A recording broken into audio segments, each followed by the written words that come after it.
Parsha, Yaakov goes down finally to Egypt when he finds out that his son Yosef is there. And Yosef introduces them to Paro. And he tells his father beforehand, when Paro asks you, what do you do for a living? Tell him that you and your children are all shepherds.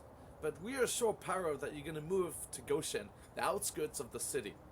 And the Torah tells us because the Egyptians didn't like shepherds. So we assure him that don't worry, we'll move away. Rashi says, why didn't they like shepherds?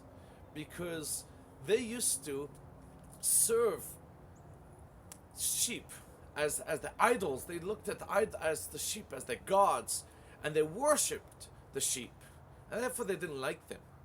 But that's strange, because they should really like shepherds, because they took care of their gods, they gave them to eat, made sure they're comfortable. But the answer is that they knew, the shepherds knew the truth, that the sheep are just that, they're sheep.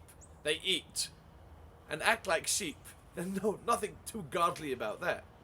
The Egyptians that worshipped the sheep and viewed them as gods, they hated the shepherds because the shepherds knew the truth.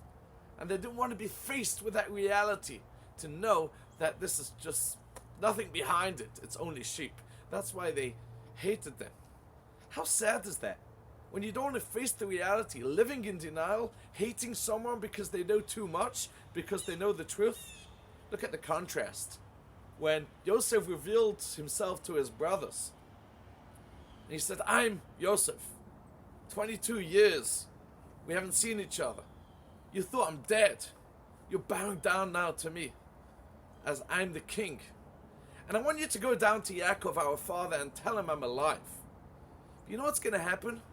They're going to be faced with some very uncomfortable questions when they face Yaakov. And Yaakov says, what do you mean he's alive? Wasn't he killed 22 years ago? What's he doing in Egypt? Ouch. Painful. But when they're faced with the reality, that's where you're going to grow from that.